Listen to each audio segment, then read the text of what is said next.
Welcome to the Awakening Together channel here on YouTube.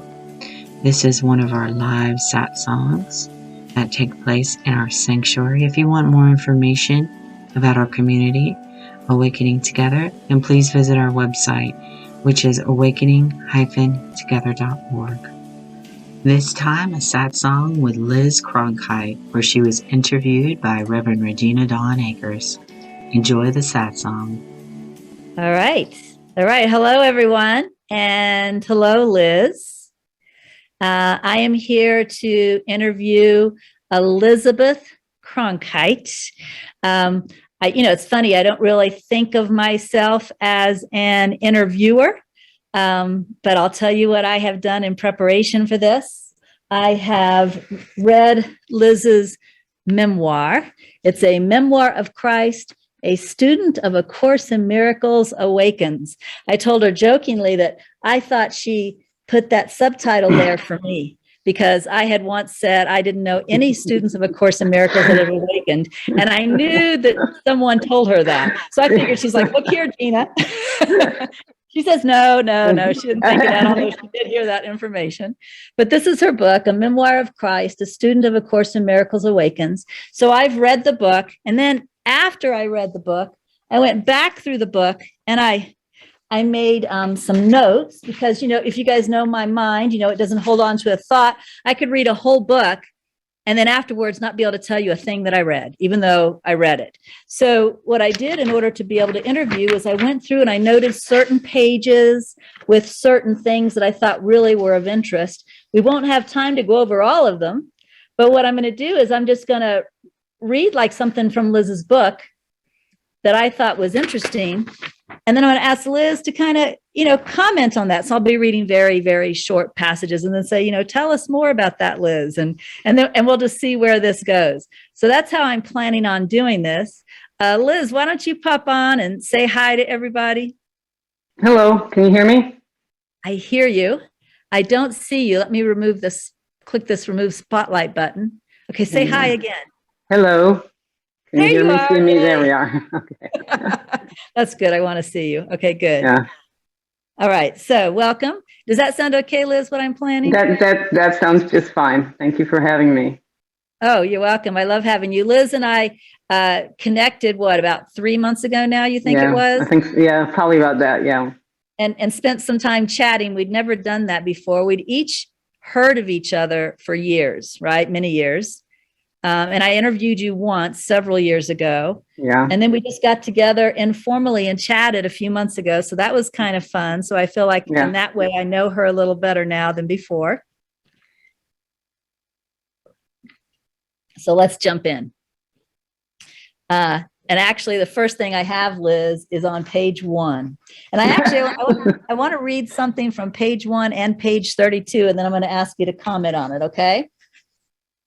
So page 1, we're going to start in the deep end of the pool, and then we may step back into the shallow end of the pool a little bit, but I want to start in the deep end. So here's what you wrote on page 1. I thought the life that I was living as a spiritually aware person would lead to my awakening.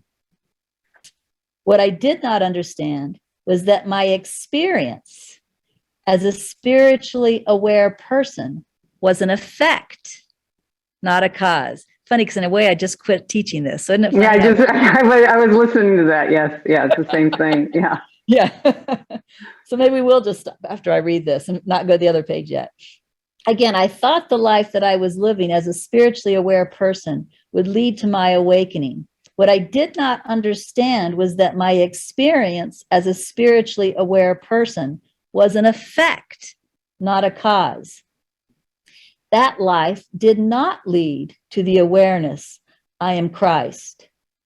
Christ was the source of that life's spiritual process. Christ was all that was real in that life. Why don't we just start with that? Because I think probably at least some, if not a lot of spiritual students may feel dismayed or may feel shocked or may feel frustrated that all this spiritual practice I'm doing is not waking me up. So what do you Right. mean in this paragraph? What I discovered was that I was living what I thought was my life in the world was an expression. It wasn't happening for a reason to, it wasn't causing something. It wasn't happening for a reason. It was an expression. What I call the atonement from the Course in Miracles, using the Course in Miracles language, which is that moment, kind of to go back to my ontology from the Course, is God being all must consider its own opposite, but being all, it cannot have an opposite. So as soon as it thinks, what's my opposite? It's immediately, it can't have one. So it's like that idea is just simultaneously, it's just impossible. But in that idea is time. So in time or consciousness, it seems like that idea began long ago and will be undone in some indefinite future. And that's what time is. That's what we're living in consciousness. So it's an expression of that moment of undoing. It's kind of in line with what you were just teaching. You didn't label it the atonement, but I would say that what you were describing as consciousness, what's unfolding, the specific thing that is unfolding, is that undoing. And everybody's playing their part perfectly. Our mistake is identifying with that character and not understanding that it's only an expression and that it's not something we have to go through to attain something. So it's impersonal, it's completely impersonal. So the dismay you were talking about is usually when people kind of get that. It's that I'm not doing this, I'm not doing this, it's not really for a reason, it's not going to get me somewhere, because all I'm experiencing is the expression of something, what feels at that time like something else. And you know how you were trying to answer that question of which is it? Do I make a choice or is that consciousness? And you said they're the same thing, it's the same, because it happens through our experience here. That desire we have is that being expressed through us. That choice we feel I'm making it's playing out through what we think is us. The error is in identifying with that and feeling that we're making a choice in a vacuum apart from the whole, when it's really the whole is making a choice and it is showing up that way in the story, so to speak. And that's what, so anyway, that is what I discovered as I was rising in consciousness. And for me, this was a slow unfolding. I did not have a one, drop, and the ego's still falling away from my mind. That process is still, it's still winding down. And I'm still, what you just described, that understanding is still sort of developing through my experience of, I find myself falling back into the, I am doing this, and then, nope, that's not what's really going on here. It doesn't even feel right to, it doesn't even feel right to label it that way. It's like there's a habitual way of saying things.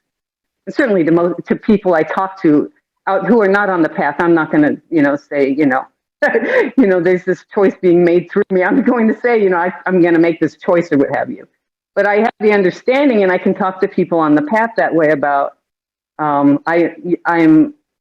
this is simply something passing through me. I'm experiencing this passing through. And what's passing through is that moment in the mind of God. It just seems to take time, but it's what I'm watching unfold as consciousness is time, as what's appearing in front of me is that passing by. Yeah, I love what you said. What's passing through me is that moment in the mind of God, right? That's what's passing through. That's beautiful. Right. Thank you. You did talk about, and I don't know who all's here or who all will watch this and whether they're familiar with Course terms or not. So let's take a little break. Can you tell me what the word atonement means? In A Course in Miracles, it means correction of the perception that you're separate from God. So it's not like the traditional atonement is often a fearful word because we associate it with making payment, or Jesus dying on the cross for you, which is a frightening, image. It's the correction of the perception that you're separate from God.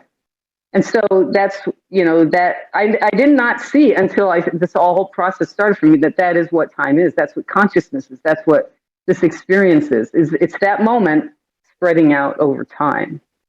And so that's what consciousness is. That's what we're watching unfold. No matter what is appearing in front of us, and frankly, what appears in the material world is the least significant aspect of consciousness, because as you were just demonstrating with your little clay piece, that is that's really the final expression, and it's always an inadequate expression because it's concrete, and what is being expressed is an idea that is not concrete. It's so you have to look at the essence of what we're living in. And one of the ways I've seen it is it's like sometimes I'm looking beneath the surface, and what I'm seeing is love flowing, and then there seems to be a block, and then it overcomes it, and love's flowing, and it seems to be a block, and it overcomes it. So what we often feel as blocks in ourselves is just not yet, because eventually that love will overcome that. And so we feel it as I'm blocked, when really it's not yet. It's just not time for love in this particular expression, for love to overcome whatever seems like that block.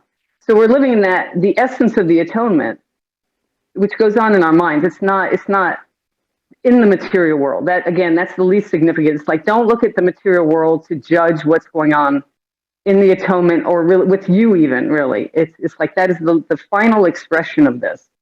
And as we know, in time, we'll often feel a shift, and it will take time to show up in our lives. We'll feel the movement, that we need to make a change in our life. But it could be months or even longer before that movement actually shows up out there, because it depends on what is needed in the expression of the atonement. I mean, how the atonement is being expressed. So we can often feel that even before we see it in the material world. Yeah, that reminds me of Ramana Maharshi talking about, of course, he was prior to air conditioning. He was, used to having a fan, right? Mm-hmm. And he talked about how you pull the plug on the fan and yet the blades keep spinning for a while. Yeah, right. Yeah, yes. So there's a bit of a delay sometimes. Yeah, there's in time, because it depends on how the atonement needs to be expressed. I mean, I'm looking at it now as like, I look at it now kind of like a garden, and each mind is a bloom in that garden, and it's perfect. However, whatever it's expressing. So my whole attitude towards ego has changed. It used to be kind of a bad thing, a negative thing, a thing to overcome. And now I understand, no, that's a part of the whole expression. I mean, what would there be what is the correction for but the ego? So the ego is there, and then there's the correction of it. That's what we're watching pass through. Right. And so it doesn't matter whether a person attains awareness of truth or not. Whatever they are expressing is perfect. This is their role to play in that story. And in a sense, it's not even a person. I mean, it's again, it's all one thing expressing itself. We don't really have the individual minds. That's part of the expression, is that sense of that individual mind. And when you rise in consciousness, that's actually what breaks down, is that sense of I'm independent, and having this experience in isolation when it's all just, one experience. Yeah, you said something about in your book, something about we rise in consciousness to be wiped out. Did you hear that? To be wiped out. Yeah, in essence, yeah. That was the feeling that I had. Yeah, that I'm rising and I'm wiped. It almost seems insane to want this, but even not wanting it is just the expression of it. It's just the inevitable expression of the correction, so to speak. Yeah, it says we rise in consciousness only to reach a point where we will be wiped out, and then it says that is the ultimate undoing. Yeah. So that's the correction. Even though the word wiped out. Wiped out was the extreme, right? Yeah, that was how I was feeling it at the time, right? But the correction is, instead of being identified with a person or with a separate body mind, we become identified with what you call Christ. Right. And right. Tell me what Christ is. Christ is God's extension, and Christ bridges consciousness and God. And in consciousness, spirit is Christ's extension in consciousness.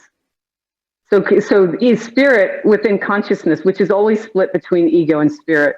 Spirit bridges ego and Christ, and then Christ bridges consciousness and God. Okay. So Christ is God. The way I describe it is, it's if God, it's inadequate, and I'll tell you why in a moment. But it's like if God was the sun, Christ is sunshine, and that's the reason that's inadequate is because in truth, extension actually goes inward, not outward. And I can't find a metaphor or an analogy for that or anything that I can use in consciousness to explain that. But instead of going, it's just another way of saying in God there is only God. And God is, that's the wholeness. The onlyness of God is the wholeness. Well, in fact, that takes me to page 32. Page 32 says, are you ready for this? Yeah. I said we're starting at the deep end of the pool. Okay. That's because I love the deep end. And I think the reason they wanted me to interview you, because usually I don't do these interviews. I think the reason they wanted me to interview is they wanted us to start in the deep end. Yeah. That's why they asked me to do it. Yeah, right. Yeah. Right. Okay, so here we go. Let's talk about God, because you said that Christ bridges consciousness and God. So here we go. God is non-existence. God is no consciousness. God is no experience. And then you said nothing familiar to me in ego was in God. What can you add to that to help people understand what is meant by the word God? I don't know. This is it all. I mean, I don't know. I mean, that's the whole point. You cannot. There's nothing in consciousness. I think I went on there to say the closest I could come to saying something that would convey what I had experienced in direct revelation was that God is a wholeness beyond anything that we experience in consciousness, because in consciousness it's always relative. It's almost always like the wholeness we feel is relative to the lack we felt.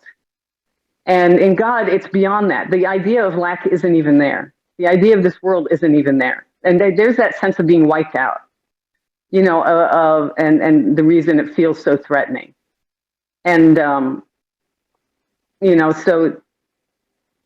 it's just to say that, just understand that God is beyond consciousness and anything you can understand in consciousness. And, you cannot conceptualize God and come anywhere close to what God is. And everything we feel here in a positive sense, the love, the peace, the joy that we can experience in consciousness, even as an extension of God, is just a dim reflection of God's glory. And I think that it's just really important to understand that God is beyond consciousness, and that this whole experience will fall away, and what will be left is God. Yeah. And that's so where yeah. Go I was ahead. just saying, that's where you and I are aligned. I think it's also important to understand that, but please go on with what you were going to say. No, I was just it's just that understanding that everything we're going through here, every struggle and every joy is going to pass. This is a passing experience. And you're going to feel what you're going to feel and go through what you're going to go through. And again, that's just an expression. And it's like the point is to kind of withdraw your kind of back away from that identification with that. But if you can't, then that's where you're supposed to be. That's the whole thing. I've been feeling lately, I look at, a lot of the spiritual teachings, there's almost to me like sometimes I'll even say a cruelty to them, in the sense that when you're in ego consciousness, you can't reach that. Your practice isn't going to get you there. It's going to mitigate the discomfort of the ego experience. So it's, but a lot of these spiritual directives just simply are not possible in ego consciousness. And for example, Love everybody as yourself. Love unconditionally. Do everything in happiness and love. You're going to feel like you're a failure because you can't do that. Well, because the people who write those things are having another experience of consciousness. They're having a higher consciousness experience. And they're teaching this. And because it seems so simple when you're here to say this, to do this, just do this, just love everybody, and it's like, but I know in ego consciousness, I couldn't do it. And there's a sense of failure. And it's like, just be where you are in ego consciousness, feel what you're feeling, understand that it is a perfect expression of the atonement. This is what it's supposed to be right now. Whatever you're feeling, whatever you're going through is exactly what it's supposed to be. Even your longing for truth, you're longing for these experiences, that is it. That's the expression of it. The desire of love for itself coming through you. And again, it's going to show up imperfectly in the material expression. So don't look at that and don't judge that. Don't judge your own thoughts and feelings, because that's it passing through you. That's everything here is, everything in consciousness is passing, and consciousness itself will pass. Well, and again, based on what you said earlier, no matter what it is, no matter what it is that's passing through right now, it has its part in the atonement, or, right. I want to use another word for those who lose that word, that word's slippery for some. It has its part in the correction of the mistaken identification. Right, exactly. Yeah. And so it's like every mind to me is the perfect flowering of that correction, even if they seem to be in the error. Right. And in fact, I used to think of the ego as an error, as a mistake. What it is it is a false experience, but it's not a mistake. It's in the sense that, it's like it's not supposed to be here. It's simply a false experience, which is what consciousness is. And there are two experiences of consciousness where the falseness is happening, and that is your experience, that false identification. And you either become aware of that or not. And then there is the other experience of consciousness where the ego goes dormant. It's never not there. It's part of consciousness, but it can go dormant. And even if it is dormant in you, you're dealing with ego and others. In consciousness, you can't avoid the ego. It's just a part of it. That was something I did not get until I was rising in consciousness, waiting for it to fall away. And that momentum you're talking about, the ego winding down, is what I've been experiencing. It's like that's falling away as spirit emerges. Yeah, you talked about, well, let me go ahead and go and read again, because who knows, reading may even give you the context to answer the questions. You said, this is from page 233. You said, I went from feeling this death as my own to feeling something in me was dying. And that something slowly diminished for me. Now, this is, I think you're talking about the ego is dying in you. Right. You want to talk a little bit about that experience? What it was feeling, I'm not sure if that was in the context of the early days or, where I felt, I kept hearing for the longest time. I kept having the sense that I'm dying, or there's something. It was something in me that I was dying. It would say I'm dying, and I felt it. I felt it dying. And I mean, I was aware of, Buddhist teachings on ego death, so I kind of knew about that. So I knew that's what was going on. But I began to, I could see that it was something in me was dying, and it wasn't all of me. It wasn't all, me. It was something that I experienced as me. And really the way it felt, what ended up happening to me was my identification with the person fell away. That's what I come to understand ego as. At its heart is that identification with that. And that's what has fallen away and continues. I mean, I say it's fallen away, but I mean, it's falling away. I guess I could still say that. There was that moment that I called the break, where to me, that's really where it happened. And the momentum you're talking about is what has been continuing. And what's so wonderful is I couldn't see it at the beginning, but now I see I have been in a perfectly designed process that is very gentle. Even though I went through a very hard time, that was due to the limitations of this mind, not to the process itself. And I see it was made as gentle as it could be for me in the context of the limitations of this mind. I can see now, I can feel now how it was, step by step by step. My problem was, especially in the beginning, it was so horrifying that I just kept grabbing on to trying to encapsulate what I was going to, trying to characterize it for myself. I was always premature because I was trying to get control of it, I guess. And there was a compulsiveness to a lot of the things going on in me that I could do nothing about because, again, there's that momentum.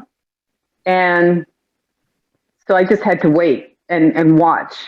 But at the same time, part of that was my mind doing what it was used to doing, which was trying to get a hold of what's going on, trying to explain to myself what was going on, and often being really premature. And, now in hindsight, I can look back and I can see this, that I was taken along a gentle and still am. Now I'm very much aware I'm living in that gentleness because I still have stuff going on, still have stuff falling away, still have a shift occurring. It's just the real hard stuff is behind me. And it's still I have some discomfort, but nothing like I went through, nothing like the intensity of anything I went through. But yes. It is, yeah. What I hear you saying is as this process is going on, and the process is perfectly natural, the mind is trying to analyze it, and the mind is analyzing it based on, for example, whatever spiritual things it's read or whatever spiritual things it's heard. But the mind may very well be very incorrect about its conclusions. Is that what I'm hearing? Yes, right. Yes. And that's actually a part of the process, is that the unwinding in a sense, you know what I mean? So there's this unwinds and then that unwinds and then this unwinds, so it's this interconnection of things. So even that part of it. And there was I was in the grip of this thing. I described it in the book once as like, I was in this machinery in which I had been attached to. I was now detached, but I had to walk out of it. Like it was this huge machine I had to walk out of. And so the churning of the machine is still going, is still going on in my mind. It was still loud and churning. In fact, it seemed to wind up before it wound down, but I think it's simply because I became more aware of it in the way I had not been, because I was detached from it. And I have seen the ego in a granular way, and continue to see these things, and to continue to have experiences. Like I talked about in the book, I'd have what I call these face it experiences, where it's like you have to look at this now, and it would be like right here, and there would be this intensity of feeling of whatever it was, and then that was always the indication that now that's going to start winding down. And sometimes it would be gone, and in a lot of cases it comes back in the sense that I'm not finished looking at some aspect of that, and then that will, again, I'll have a face it experience. And I seem to go through episodes of these, and there's almost like a break between them, and then it's like, okay, now there's a new phase of let's look at these things. And can you for people who want to get an idea of what this feels like, can you talk about a specific face it experience and what it's like, what face it means, what that feels like, what that looks like? The first one I had, I was driving on the freeway, and I had been the entire time there'd been an experience of grief. So, and what I felt was, it seems funny because I already knew that I was grieving. So what ended up happening was I was on the freeway, and it started to build up. There's something coming, sense of something coming. And then all of a sudden, poof, it was in my face, you're grieving. And in one way it seemed, well, this is silly. I've known that. And yet there was something about that moment of intensely looking at that, like it was a moment of acceptance as well. Like there had been a part of me resisting that, even that idea. And that can happen. Oh, it happens with a lot of even feelings and thoughts and experiences I haven't had in a long time. It's like I've had to face the psychology of this mind. Would you say that acceptance was always a part of the releasing? It is the releasing, I think. I think what I'm seeing is the acceptance. You know what I'm saying? Again, there's no sense of this being personal. Now, at first it was. I mean, not at first it wasn't, but I mean, that was how I was viewing it, and then realizing that's not the correct way that, somehow that wasn't the correct way to view it. I was going through, this experience was passing through me. And so that personal sense of, I have to accept this. It's like, no, you're watching acceptance. You're watching the mind. You're watching what I would call the atonement. You're watching the mind, or what you would say was consciousness. This passage through me of that idea, and so it's like, to me, I feel like I've walked through a membrane between the two, the ego consciousness and spirit consciousness, and that membrane. In that membrane, I have been seeing ego up close, intensely, deeply. Things that I thought I knew, I know now on a deeper level, or, things that I had read but maybe didn't fully grasp, I now grasp it, that kind of thing. And then it just, it's like there's something in this leave taking. For some reason, this mind is going through that process of seeing all of this. And in the beginning, it felt like taking responsibility for it. Right. But even that fell away as I realized that was that's a remnant of guilt, thinking I have to take responsibility for this. I began with a lot of guilt and a lot of, and that whole idea of free will and responsibility was very great deal at the beginning. And I've come kind of through that and out of that as I understood.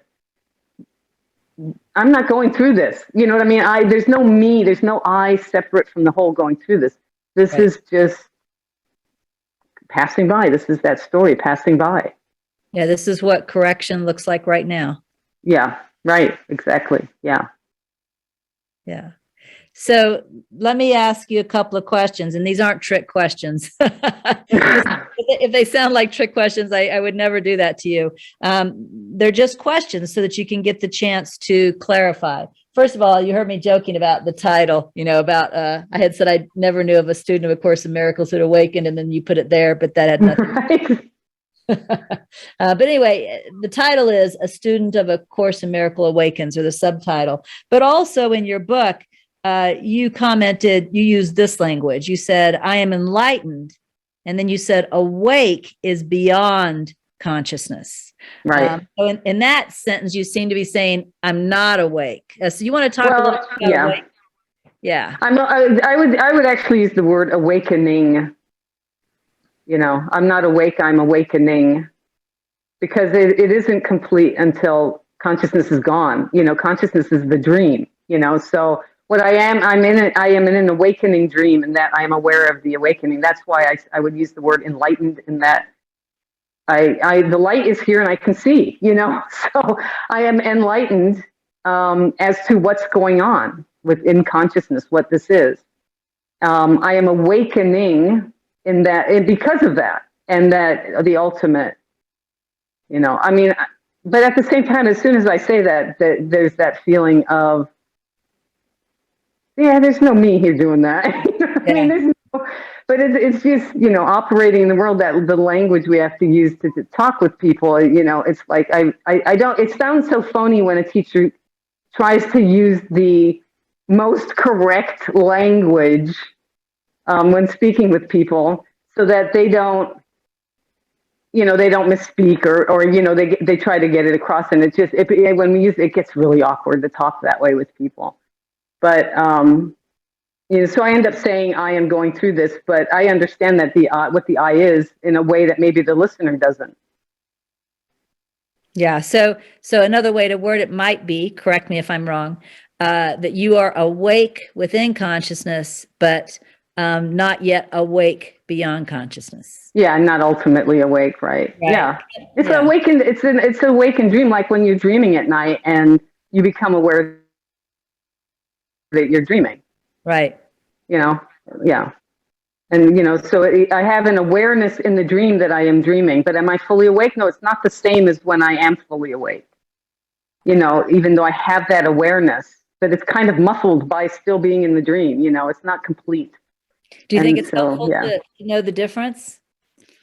Yeah, because again, it gets back to that whole God is beyond consciousness thing, and how important that is, I think, because otherwise people mistakenly think that being at the highest level of consciousness is God.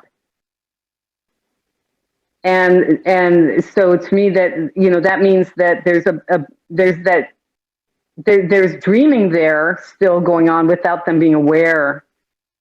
There's a line in the Course that has been coming to me through this whole thing, and it's quoting the Bible, "Except ye be as little children," and it says it means that unless you accept your complete dependence on God, you cannot understand the true relationship of the Son to the Father, and Son is part and the Father is whole.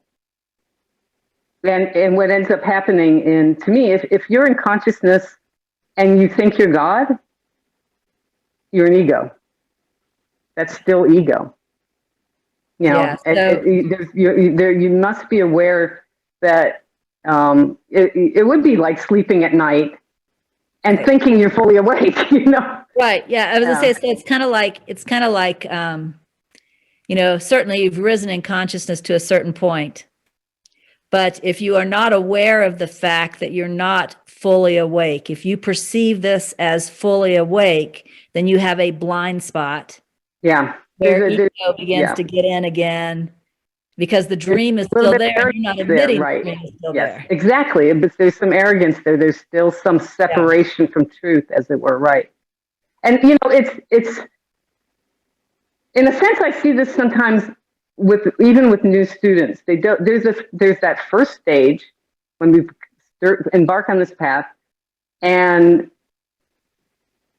you basically you become aware that you're an ego and that there's spirit, but you're being told that spirit is you, and they bypass the stage of stepping back and letting spirit in and letting spirit lead the way, because there's a sense of submission is what because you're in ego. That's what it feels like, and it should feel that way in ego, right? But if you bypass that stage of acknowledging, I don't know what spirit is. It feels other, and so therefore it feels like you're calling on something else. And so what if you don't go through that stage of doing that, you do stay in ego, because in ego you're trying to say, oh, I'm equal with spirit, so it doesn't make sense for me to submit, and it isn't really submission. It's getting to know what spirit is. It's acknowledging, I don't know what I really am. Spirit is what I really am. I don't know what I really am. I need to let that part of my mind lead the way. And for now, it feels other. And what happened on my path was it felt like other as I called on it for guidance and what have you. But over time, as that trust developed and I began to understand what it was, and experientially rather than just intellectually, it just became a natural blurring of the line. So instead of calling on the spirit for guidance, there was a sense of turning my mind in that direction. Right. And so the line between, me and spirit, but that was still an ego consciousness. And I became a spirit-centered person, which was the most I could do in ego consciousness. All right. And so I just want to, I want to say something and then have you explain further. So again, we start off primarily in ego, 99.9%, spirit always shows up some, right? But we'll start off primarily in ego. And then if we allow it to happen through, you call it submission, I call it surrender, but allow it to happen, then what feels like a merging begins to occur. until we start to just have this wisdom spontaneously. We Yes. recognize it. It is what we are. Now, you called that a spirit-centered person. What's the difference between a spirit-centered person and also you use a term in your book called spirit consciousness? Okay. I'm going to back up first to yeah, surrender is a better word. You surrender. But when I used to hear surrender, I hated it because I thought it meant surrendering to spirit. And somebody said, no, you're surrendering ego. And I'm like, oh, that makes sense to me. It is better, but I wanted to just say that from ego's perspective, that feels like submission, you know, and again, or surrendering, you know, in the opposite way of what I would mean, which was that it's just the way it feels at the time. And that's uncomfortable. And we're like, I don't want to feel that way. And therefore the people try to bypass that stage where spirit feels other. But it should feel other when you're in ego consciousness, you know. I mean, you have to bridge that, you know.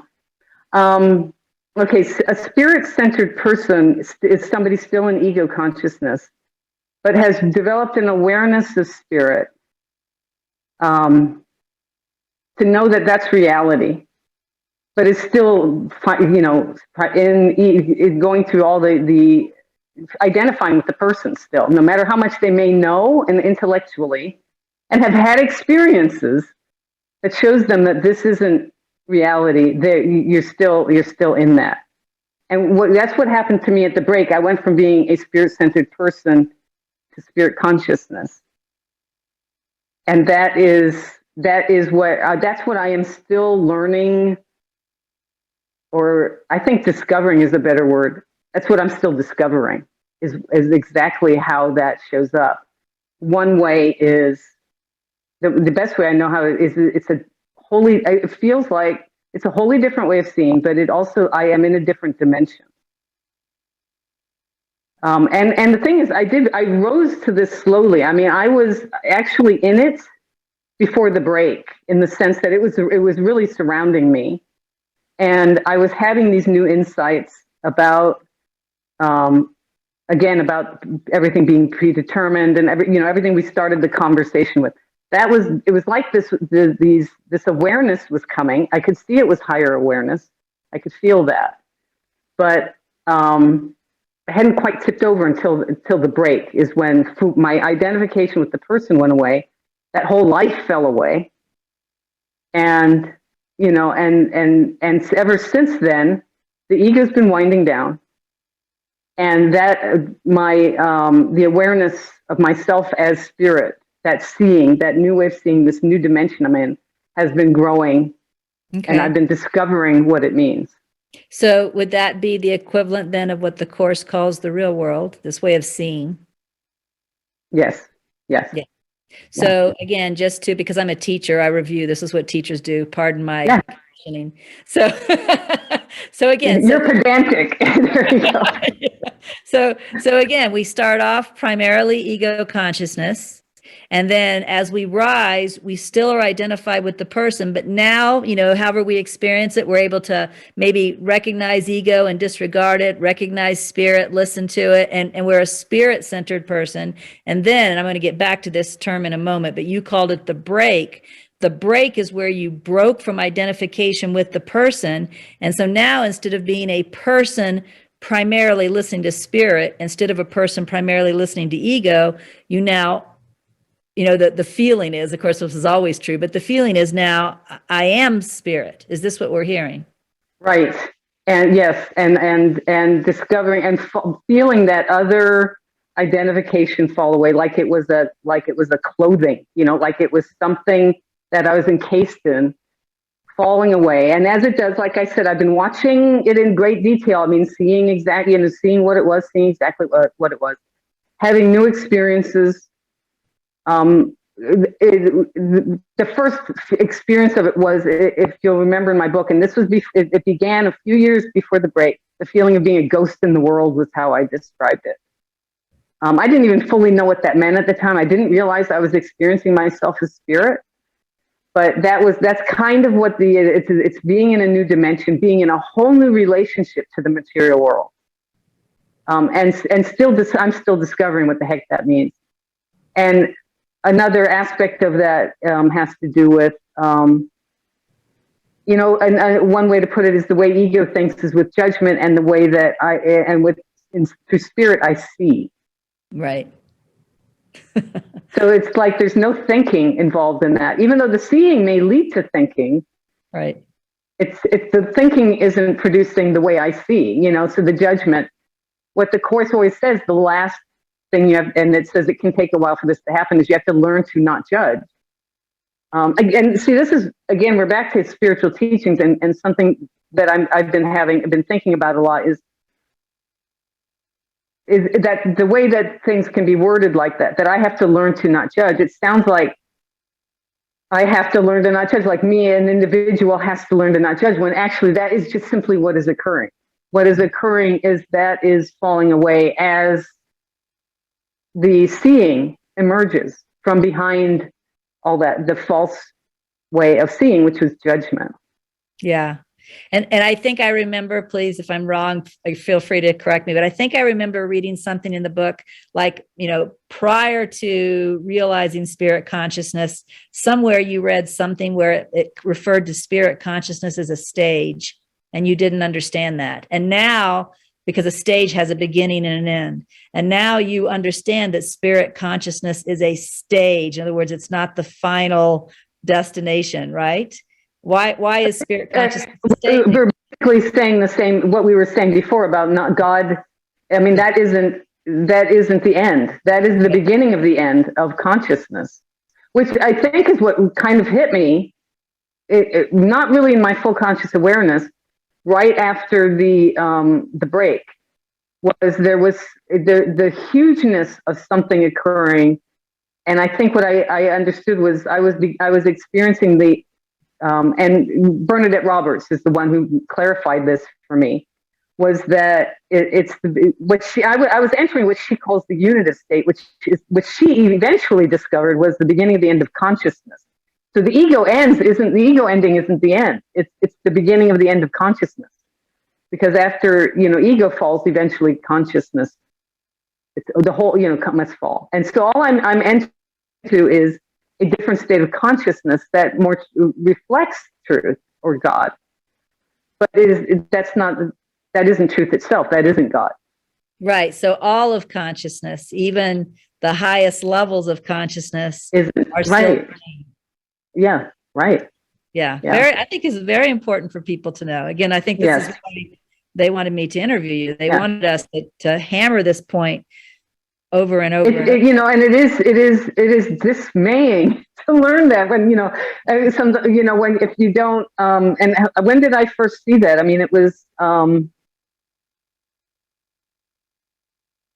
I don't remember when I fully got that, but I mean, I think it was a long time even before that, when that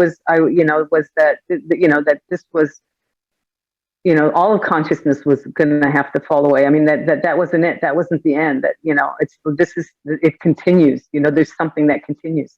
There's a process that continues. Well, I think I told you when we were having our chat that day that when I first discovered this, I mean, I don't know how many years it was, 2 or 3 years, I kept it like a secret.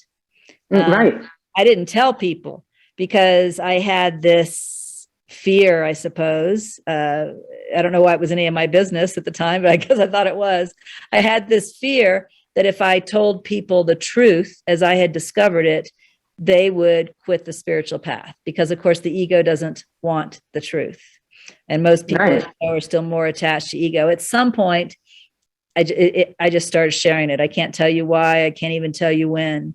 But at some point, I just started sharing it. And what was surprising to me was that there were plenty of people that had this eagerness in them to hear the truth, which I love, because that really points to the fact that what we want above all is the truth. We don't want to continue to fool ourselves anymore.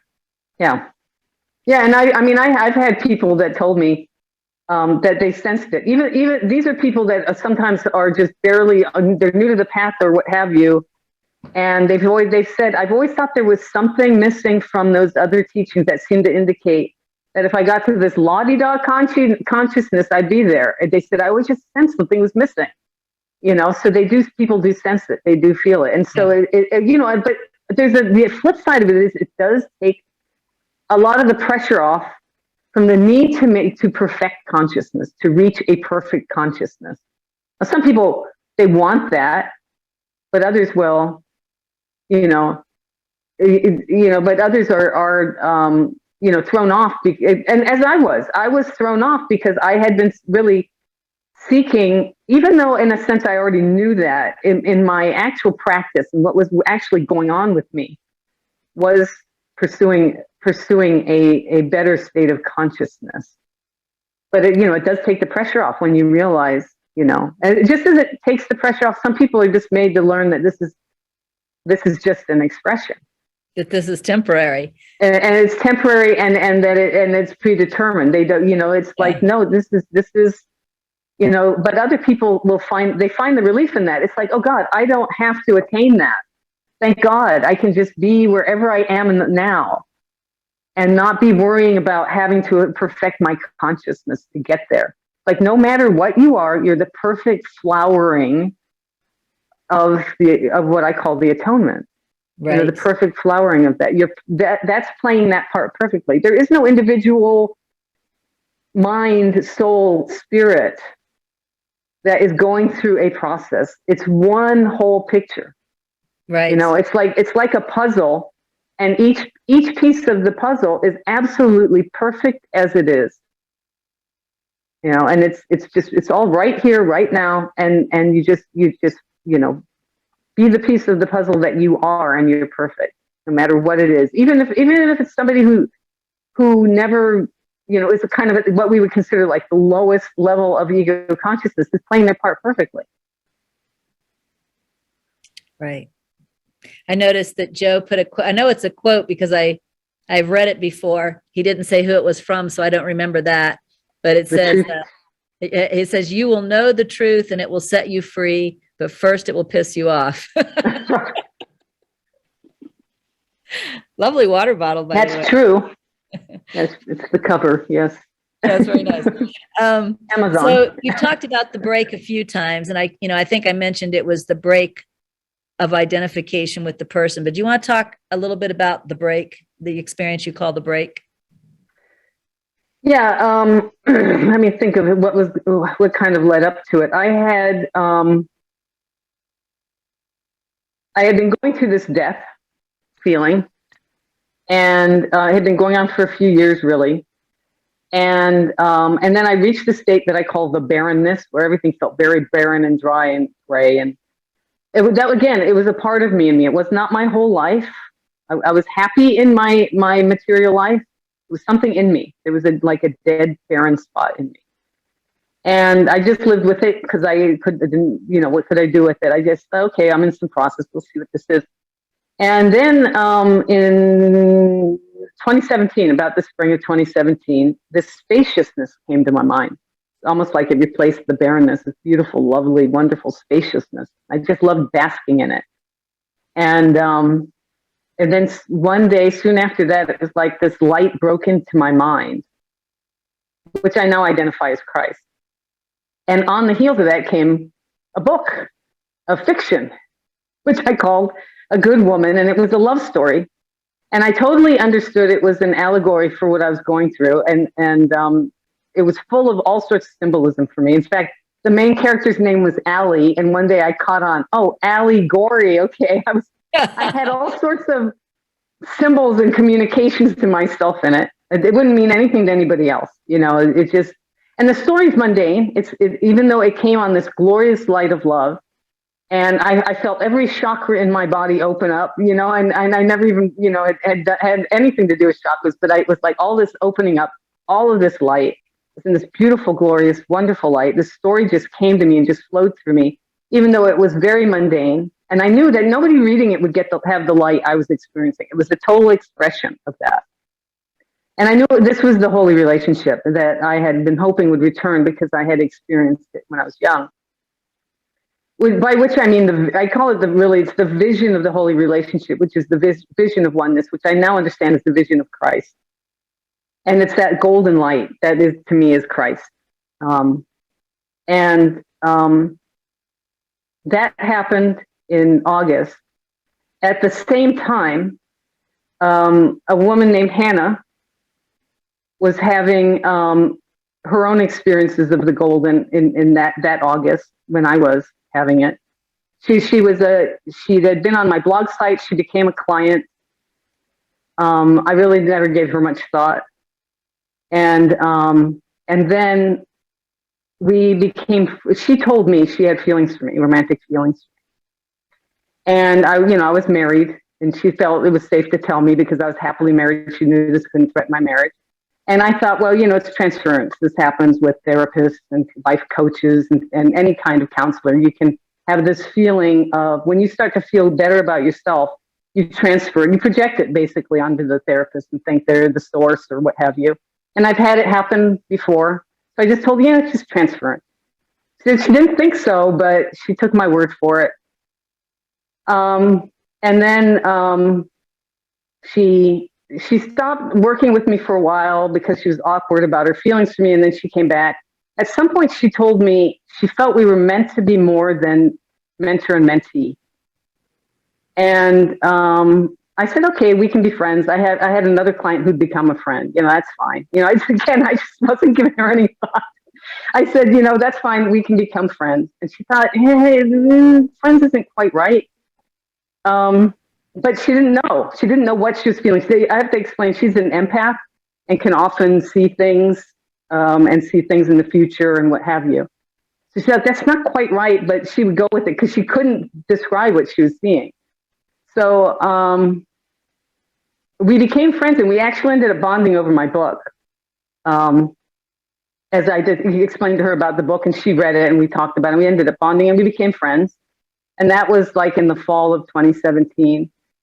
And then it went into 2018, and somewhere along the way, I became aware that we had a holy relationship. And it was just a continuation of the light. Now, I had finished for that book, A Good Woman, and wrote, the golden kind of tapered off. And I ended up writing another book called Towing the Moon. It was another love story. Again, I saw allegories in it about what I was going through. But the whole golden thing had to a large degree tapered off. I knew it wasn't completely gone. I was still in a process. I could feel something around me, something big going on. But kind of like all the fireworks, the bells and whistles, all that stuff had kind of really calmed down and tapered off. And then slowly this kind of dawning awareness, I think I'm in a holy relationship with Hannah. And so I told her about it. And on the heels of that, all of a sudden I had all these feelings for her, these romantic feelings for her. And we, and again, let me kind of, I was happy in my personal life. I had been married, been with my partner for 24 years. I loved her. I wanted to be with her. I loved my life. There was nothing wrong at all in my personal life. I was happily married, which was, by the way, like my highest value is my marriage. My marriage was the most important thing to me in my material life. And then, the whole thing, there was this huge building of pressure. Like I felt like I was being lifted up on this huge wave. And it came to my partner. I call her Jessie in the book. That's a pseudonym. My wife, because we were married. I told her, I told her about Hannah, and I think I'm trying to remember now the timeline of this. On her birthday, something was building. There was this terrible pressure building. And I didn't know what it was. I was like, how do I talk to her about what's going on with Hannah? Something's going on, and I didn't know what it was I was feeling. And then it occurred to me that what I was feeling was I have another partner. I didn't just, something big was here. This is another partner.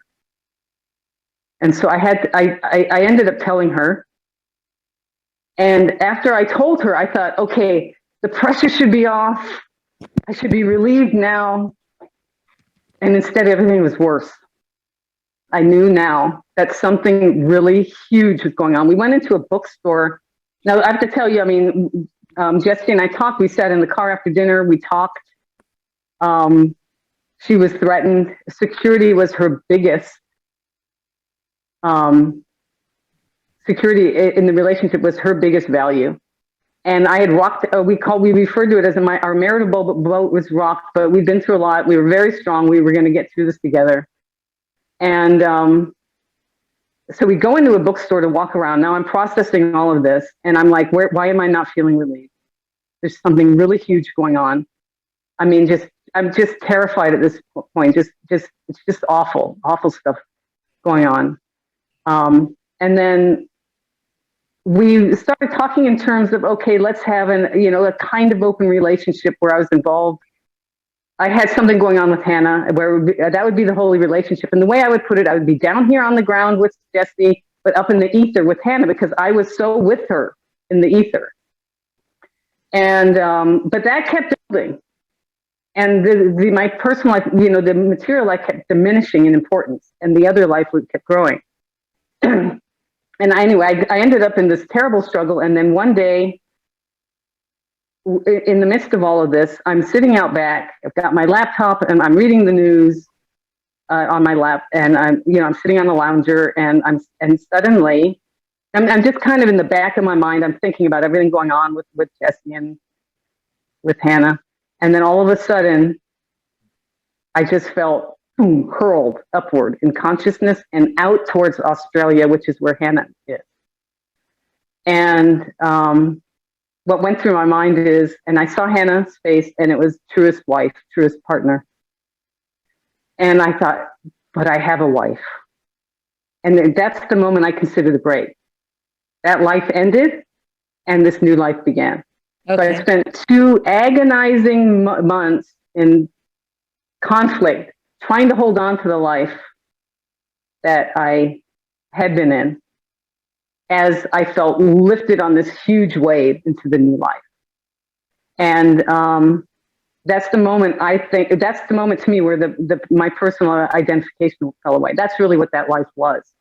It was really I called it my life for a long time, but it was really a different experience of existence. That's what fell away, that identification with the person. And then after 2 months, that whole life just had to fall away. And I went through what I call the dismantling. It took that part of life and took that life apart. And I really felt that Liz had died, and that Jessie was a widow. Jessie was her widow. I had none of the feelings I had had for her before. Those feelings to me belonged to somebody else.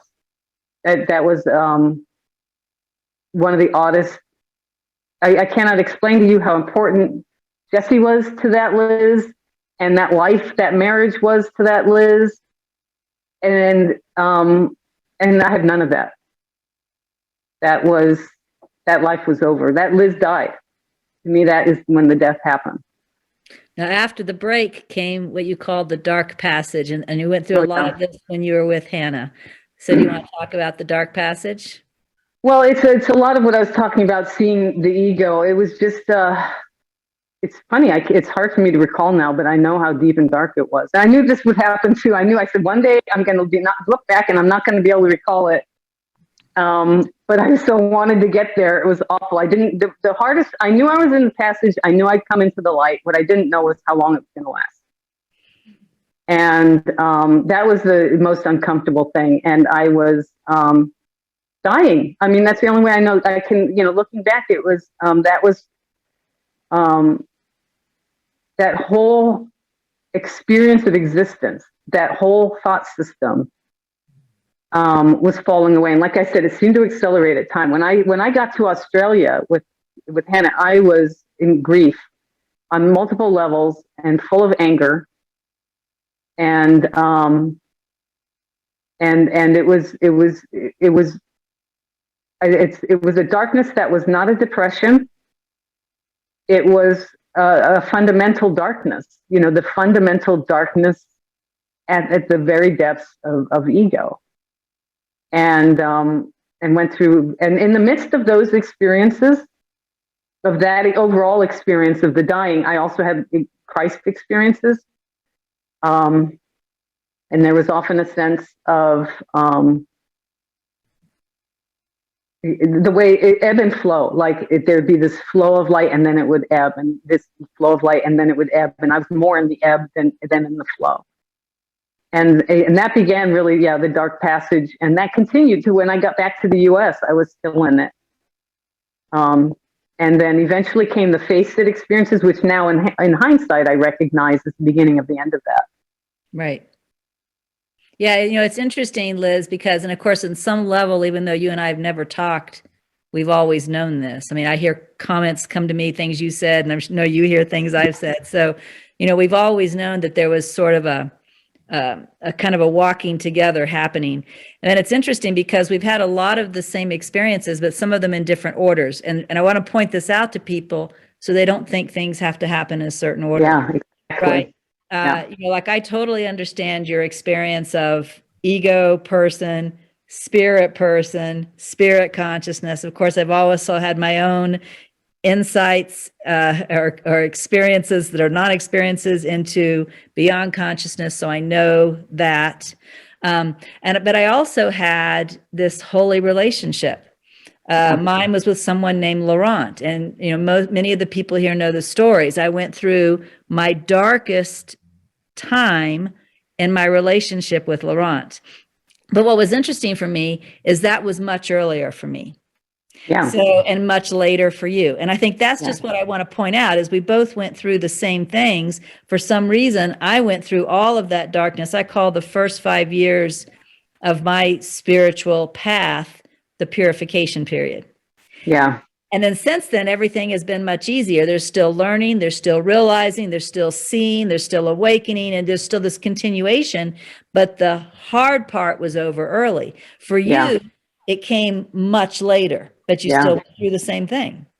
Yeah, it is interesting that, you that's why you can listen to other people's stories but don't think you know what you're going to go through. You can get when you're going through it, it is validating to hear other people's stories, but it isn't going to happen in exactly the way. And if you're going to get some things will validate you. Well, people are going to have experiences you don't have. And I had experienced a holy relationship when I first became a student of A Course in Miracles. I had that in a sense what I call the early golden. And but all of that really kind of went away and fell away, and then I went on and lived eventually a spirit-centered life. I mean, but it started with that. It started with that what I call the honeymoon phase, like a lot of students do when they become students of whatever their path is. There's the kind of a honeymoon phase, and then the shit hits the fan when you really run into the ego. And so, I went through all of that. And then I always sensed that there was something I was going to have to go through. And I even sensed the timing of it, which would be I thought, a mid to late 50s. That I knew something was up ahead. And I always knew that. And I when I was younger and I would read about ego death, and I hated Buddhism. I didn't want to go to Buddhism because they talked about this horrible ego death that I actually just understood reading about. I mean, I understood, and I think I recognized it. I recognized I was going to go through something like that. And so I kind of wanted to avoid it, but it didn't matter. My path took me there anyway, Yeah. It's like, this is what, I was going to go through. I do want to make it clear to people. I did, obviously I came through it. It does pass.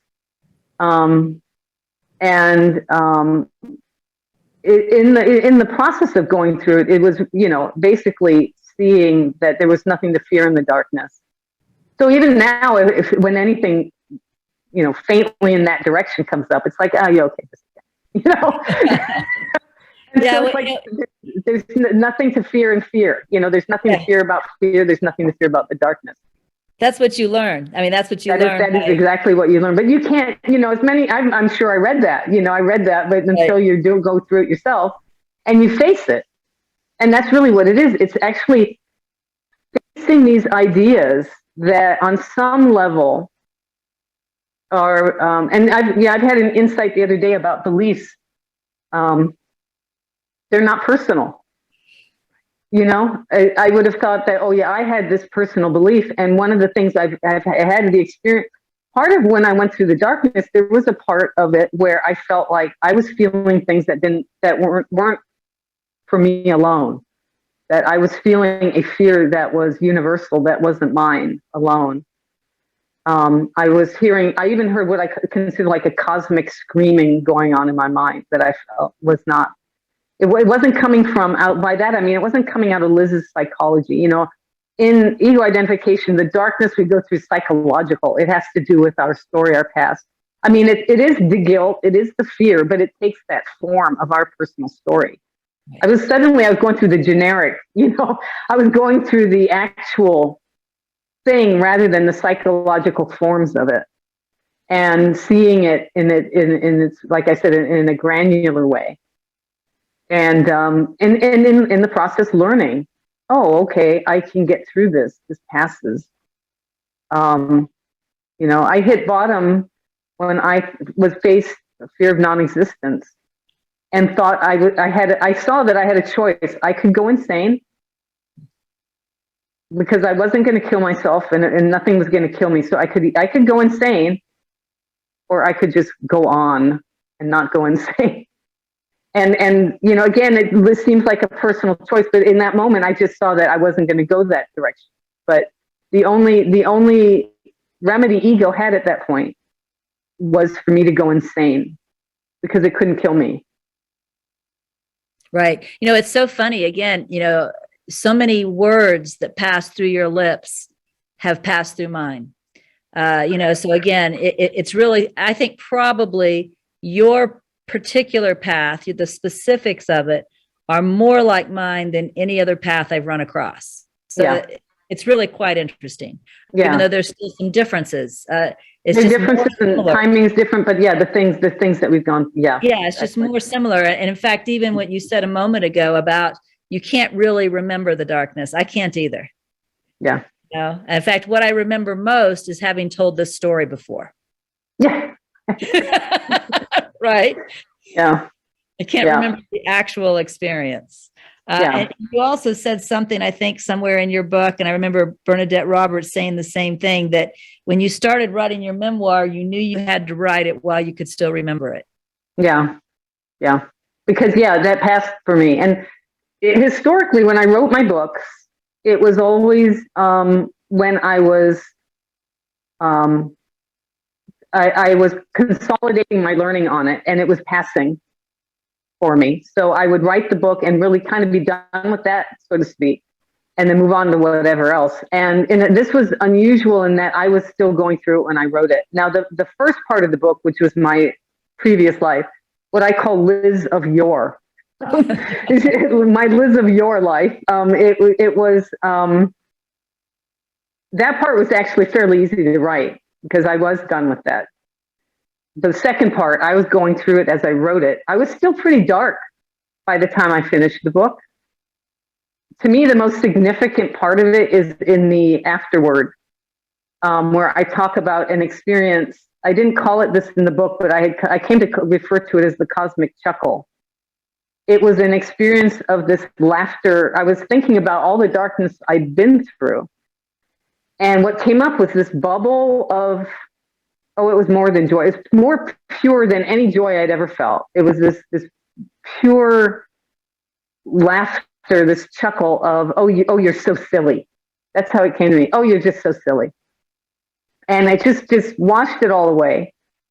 And from then I started that experience of pure, and that's where I ended the book, with that passage from my, because I knew that heralded something was changing towards the light finally. So it was pretty dark when I was still finishing the book. I'd come through a great deal of it, but it was still hovering around. But that signaled the beginning of a shift in having experiences of pure innocence, like nothing I'd ever experienced before. Pure feelings of joy, like nothing I'd ever experienced before. That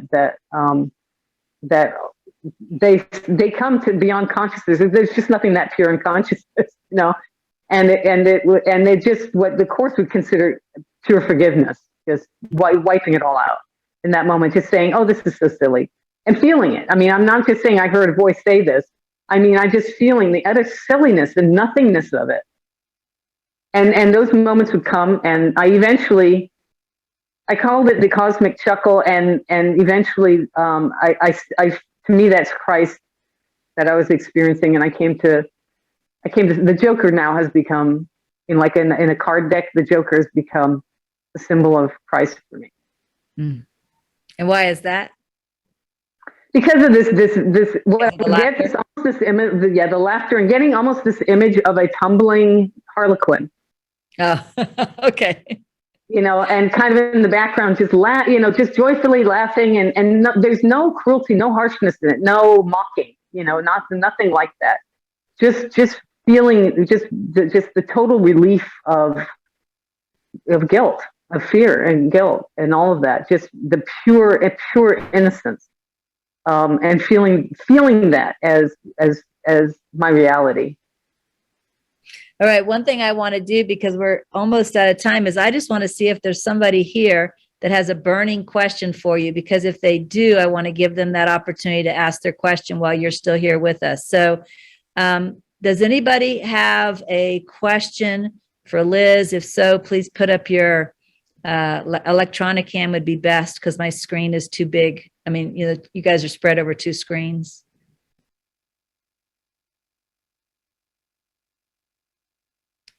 And Sina, let us know if you see anyone I don't see. I don't think I'm seeing anyone with a question yet. All right, looks like they're all just listening. So we'll just go on back then to what I have here. Let me look at my notes, because I knew we wouldn't touch a second of this, and we didn't. I mean, like a small portion of this, but certainly not all of it. But I think we taught on. I have one thing. This is for people who would like to hear this. One book that you have published prior to your memoirs, which I think is pretty well known, is The 4 Habits of Inner Peace. Do you want to talk briefly about what those 4 habits are? I think some people would like to know about those. Yeah, the 4 habits, what happened was I reached a point of peace when I was, in Liz of yore. I was the spirit-centered person. I'd reached a point of peace that I knew wasn't going to leave me. And students and, clients would ask me, what do you do to stay at peace? And I had never thought about it. So I started thinking about it, and I realized I had these 4 things that I was, meaning to. They become habits, in other words. And they came out of my practice as a student of the course, that I just kind of incorporated, I guess. The first one was communing daily with God. And I had found, and what that means is reaching a point in my meditation every day where I put everything aside, all questions, all seeking, everything, and just open myself to God. And I had found that more than anything shifted me. And that came about when I realized that I had absolutely no idea what I needed. I didn't know what had to happen for me. And so I thought, okay, I'm just going to let go of any preconceived ideas, any questions, any agenda, and just open myself to God. And whenever I did that, I would have tremendous shift of some kind. Daily shifts, shifts towards peace, answers would come to me, what have you. There was a sense of, like, I opened the door with that meditation, and whatever I needed would come in. The second one was my relationship with the Holy Spirit, which I just say Spirit now, which I had developed over time. And that was that sense of having a teacher, a guide, a therapist, whatever you want it, with me, that I had developed. So that was there. That was another habit. Then there was turning inward to truth throughout the day. And this kind of came out of the workbook of doing A Course in Miracles, because it had you do, remember your lessons several times a day. This was beyond the lessons or anything. It was just taking a moment to turn inward to Spirit several times a day. And it didn't have to be for long, and it could be when I was talking with somebody else or what have you. It was just in my mind, I just kind of turned inward. And that kind of kept me connected, so that when I looked back over my day, it would be like I'd been on a river of peace, no matter whatever else happened. And the third one was extending love to remember that I am love, which was meant that when I was, when loving things are there, it reminds you of love already. So when something would upset me, I would turn my mind to love and remember that's what's really here, not whatever is appearing, or my stories about whatever is appearing. So I found I was just doing those four things. And then I started incorporating that in, after people were asking me about it. I started incorporating my other writing and eventually wrote the book. It's a thin little book. Some people say it's a Course in Miracles light, and it uses non-religious language. I use truth instead of God. I think I use something like teacher, truth for spirit. So a lot of people are drawn to it for that reason. Yeah, it's a good little book. It's a good little book. That's why I wanted to mention. I think for some people, that's still the perfect little book, right? So I wanted to make sure we talk about it.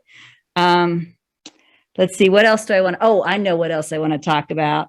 I love it at the end of your book on page 368. Let me get you started, and then you can finish it for me. You'll know where I'm headed. I love it at the end of the book where you say, clients, readers, and friends often want to know how my experience is different. If I say, I no longer live in the world, they may say, then why are you still here? Of course, I've just told them I'm not. Right. They're caught up in the appearance with which I no longer identify. So I have thought of a way to put others in my shoes. And then you give this wonderful story about imagine yourself back in your 10-year-old body. Do you want to talk about that? I think that's a perfect illustration.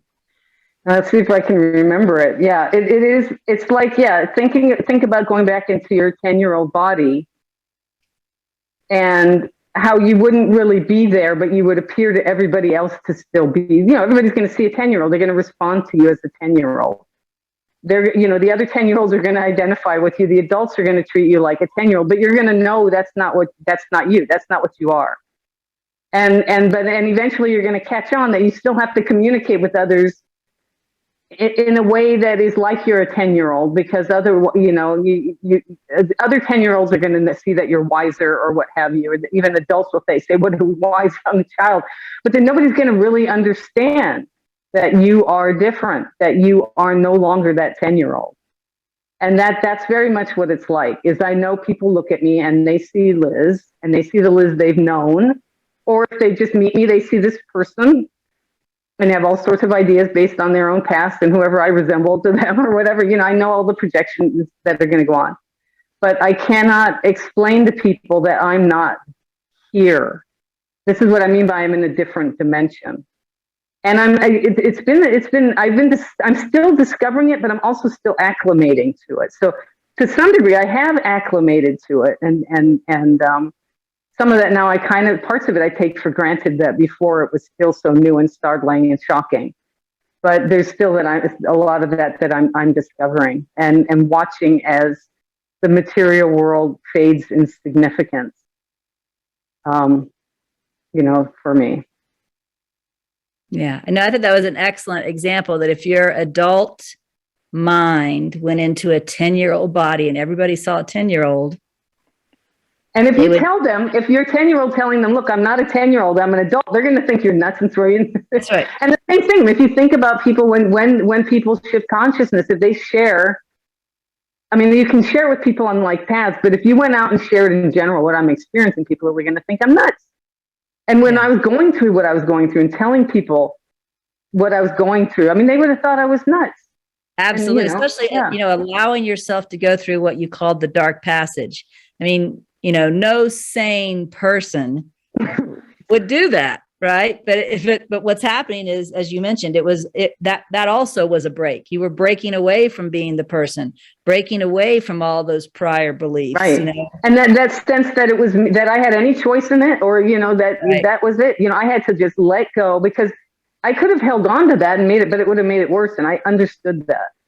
Yeah. Just as I understood what was going on and understood, why I was so extremely uncomfortable.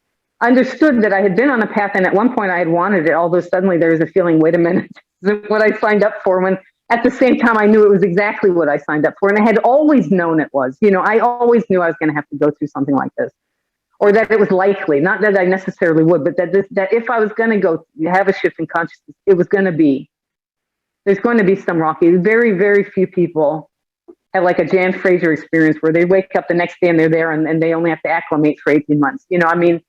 It is, for most people, it is a long process And it began with a sense of dying, and it's been a long. And again, there's the gentleness that I was talking about before. As Right. much as I think it would be very nice to just go there and think that was gentle, obviously this mind wouldn't have been able to take it. Otherwise, it wouldn't have happened that way. Right. The process is more gentle than sudden, at least for some of us. Yes, And, yes. Bernadette Roberts, even though Bernadette Roberts awoke to the unitive state or spirit consciousness fairly early in her life, she spent the rest of her life, right? Many, many years getting to the point where she had the second awakening to beyond consciousness. So even that was a process for her that took most of a lifetime. Right. Yeah. And that's what that's why I consider me going into what she went through, what she called the unitive state when she was in that. She said she was in that for 20 years. She thought that was it. Right. She was one of those people that thought that was it, that this is as far as she can go because of all the literature she'd read from other contemplatives. And then lo and behold, she had this other experience of God beyond consciousness. And that just kind of opened a whole new thing for her that she couldn't find any literature on, or very little. Right. Yeah. So we have 3 minutes left. So is there any kind of a message that you want to leave at the end of this? Accept the experience you're having now. All of it. And don't judge where you are. Like you're on the path and you're failing, or you can't fail. You cannot help but I should say that the material expression occurring, by which I mean not just the physical, but your thoughts and feelings, are an expression, and they're perfect wherever you are right now. And I know that's and frankly, if you're judging it, that's part of it. You know what I mean? So it's kind of hard. Any directive I give to people is like it's also, I understand that if you can't do that, then that's perfect too. That's a part of it. That's where you're supposed to be. But I just want to get people to be more gentle with themselves. Right. And then by extension, that ends up being with others, not judging and understanding everything is unfolding perfectly. Nothing is wrong. That is so hard to get when you're an ego and you're feeling guilty. But understand absolutely nothing's wrong. Not even your feelings of guilt, not even, your nastiness, your darkness, your viciousness, or none of that. None of that is wrong. That is all a part of the expression. And find ways to step back from that and not take that personally and let that expression be, because you're actually apart from it. Yeah. And that's where the meditation and all those kinds of practices come in, the watching, the observing. Yeah. Yes. You learn to get away from that expression, not identify with it, and allow it and not judge it. Yeah. And Jesus in the Course refers to being the happy learner. And I think that's really kind of referring to the same thing, not being as in it, kind of lean back and watch it. And, one of my first influences was Peace Pilgrim. And when she talked about her process of, the entire process to the ego death point, she said that that process can be easy, or that process can be difficult. And then she said, I think mine was about medium. And I think probably what's happening is the message that you're attempting to share is it doesn't have to be really, really hard. It can be, but it doesn't have to be. And so anything that you can do to ease up and allow it to happen without making it really hard on yourself, do it. Right. Yeah. Don't add to it. Right. Yeah. Yeah. Thank you. Thank you very much for having me. Yeah. Do you want to tell them your website or something really quickly, or about your newsletter? It's acimmentor.com, acimmentor.com. And you can go there and really learn about the mentoring that I do, the life coaching, you can learn to sign on to my newsletter, find out about my books. Everything there is there. And, I do offer the one-on-one with people. That's what I do. That's true. She's a mentor and I'm not. That's important for people to know. Yeah, there is somebody, I am somebody out here you can talk to, one-on-one. Yeah. And I really like working one-on-one with people. And because we can get down, deeper to what's going on with them. Yeah, that's always been a difference between Liz and I. She's always been the mentor. I've always been the teacher. I don't really feel guided to mentor, and she doesn't really feel guided to teach like I do. Yeah. And then I wanted to say also that I get your newsletter. I've gotten it for years, so many years. I can't remember when I started. And every time it comes out, I enjoy reading it. And I think that's important for people to know because, of course, I've kind of grown with you. So your newsletters have also, like, they're right where I'm at as well. Yeah, right. Yeah. But I mean, to this day, like the one that came out this weekend, it's not something I look at and go, and delete. I'm always interested to read them. So I just wanted to share that with people so that they know that I think these newsletters are really worthwhile. And my former ones are in 4 different RM books, so people can find all my past articles that way. And then my new one, there's a way you can go to my website and you'll find out a way to read what you haven't read so far. My new one's called the Christ in You. My other one was the ACI Mentor article. But all that's at my website, so you can just go there and learn all that. All right. So acimmentor.com. And thank you so much, Liz, for your time. I deeply appreciate it. When we tried this before, it wasn't the right timing. I'm glad the right timing finally happened. Yeah. Okay. Thank you. All right. Thank you again for watching. If you'd like to join us for our next Sat Song, we'd love to see you live in the sanctuary. You can find out more information about us, our community, and how to join at awakening-together.org.